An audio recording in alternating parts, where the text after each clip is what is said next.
Assalamu alaikum. Yanzu za mu ɗora daga inda muka tsaya a darasi na farko. Saboda haka wannan zai zama darasi na biyu kenan. Idan kai sabon zuwa ne, yana da kyau ka kalli darasi na farko kafin ka kalli na biyu. Za ka fi fahimtar inda muka dosa.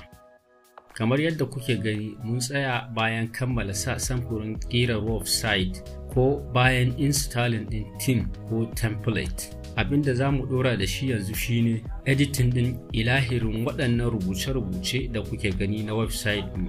Za mu yi amfani da biyu daga cikin kayan aikinmu, wato layout da view block. Kamar yadda kuke gani, za mu fara canza wancan rubutun Latify wanda yake a sama ɓangaren hagu. Saboda haka za mu koma shafin blogger, mu buɗe layout. Bayan buɗe shi, za ku ga wasu gida-gida da alamar ido da alƙalami. Kowane ɗaya yana a matsayin maɓalli ko hoto ko rubutu a website ɗinmu. Sannan ta cikin layout ne za mu iya canza wani hoto ko maɓalli ko wani rubutu zuwa yadda muke so ya kasance. Saboda haka za mu nemo gidan rubutun Latify a cikin layout. Na biyar ɗin sama wanda aka sa main logo shine gidan rubutun Latify wanda ya bayyana a saman shafin. Sai a danna kan alƙalami, zai buɗe kamar haka, gashi nan Latify. Sai mu zaɓi upload image from your computer, ma'ana ka sa hoton rubutu da yake a na'urarka ko wayarka. Sai mu danna choose file, to zai buɗe kwamfutarka ko wayarka. Dama ka riga ka yi naka ko ka biya an yi ma, sai ka nemo inda yake a cikin kwamfutarka ko wayarka, sai ka danna open. Yanzu ga namun nan ya bayyana, sai mu danna save. To yanzu mun canza rubutun Latify. Bari mu koma shafin namu mu gani. Za mu yi refresh ɗin page.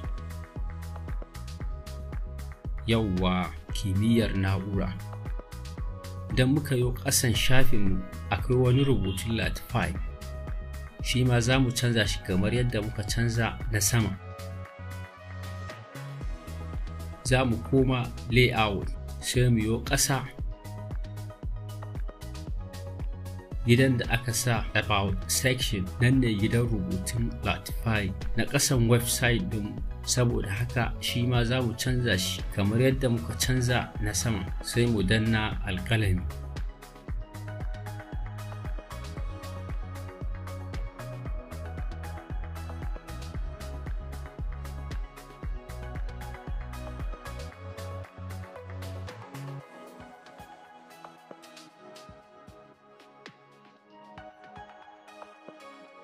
Sai dai shi akwai ƙarin rubutu. Wannan rubutun shine wannan rubutun na gaban Latify. Kana iya gogewa ka sa naka bayanin, sai ka danna save.